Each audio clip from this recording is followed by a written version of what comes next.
उनके पति के लिए, बिंदु के मोक्ष के लिए सुंदर 12 ज्योतिर्लिंग का स्मरण कराया।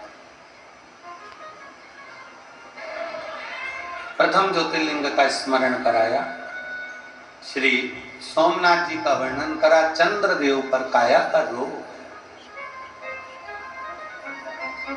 और चंद्रदेव पर जब काया का रोग हुआ, देवऋषि नारद ने शिवलिंग के पूजन का महत्व समझाया।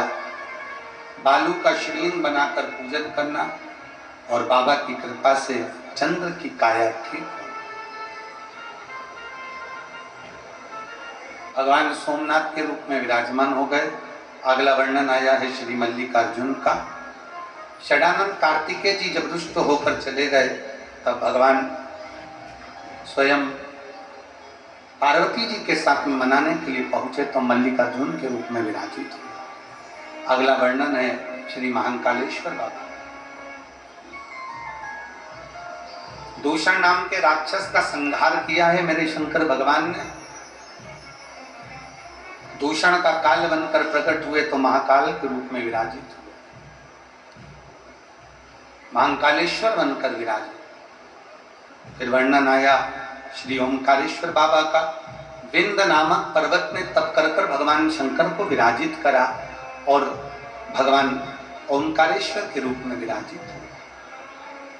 अगला वर्णन आया है श्री केदारेश्वर का। नर नारायण ने तप कर भगवान शिव को विराजित किया। भगवान शंकर आनंद के साथ में विराजित होते हैं केदारेश्वर बनकर। अगला वर्णन आता है श्री भीमाशंकर का। कुंभकर्ण की धर्मपत्नी करकटी से एक बेटा हुआ जिसका नाम था भीम। उसने देवताओं को बहुत नुकसान दिया, इसलिए भगवान शंकर ने भीमाशंकर बनकर भीम का संहार। फिर वर्णन आया है काशी विश्वनाथ का। मनु शत्रुपा ने तप कर भगवान शंकर को काशी में विराजमान किया, और काशी में भगवान शिव विराजित हुए। गंगा मैया काशी आई। अगला वर्णन आता है त्र्यंबकेश्वर का। गौतम बाबा पर जब गौ हत्या का दोष लगा, तब गौतम बाबा की धर्मपत्नी माता हिल्या ने ब्रह्मा विष्णु महेश तीनों का आह्वान किया। भगवान शंकर 3 स्वरूप में विराजमान होकर बड़े आनंद के साथ में गौतम बाबा पर से गौ हत्या के दोष को मुक्त करे, और त्र्यंबकेश्वर के रूप में विराजित हुए। अगला वर्णन है श्री वैद्यनाथ जी का। रावण भगवान शिव के शिवलिंग को लेकर जा रहा था, बीच में शिवलिंग को विराजित कर देता है। बाबा वैद्यनाथ जी के रूप में विराजित हो जाते हैं। अगला वर्णन है श्री नागेश्वर का। दारुक नाम के राक्षस का भगवान ने संहार किया, और नागेश्वर के रूप में विराजित हुए। फिर वर्णन है रामेश्वरम का।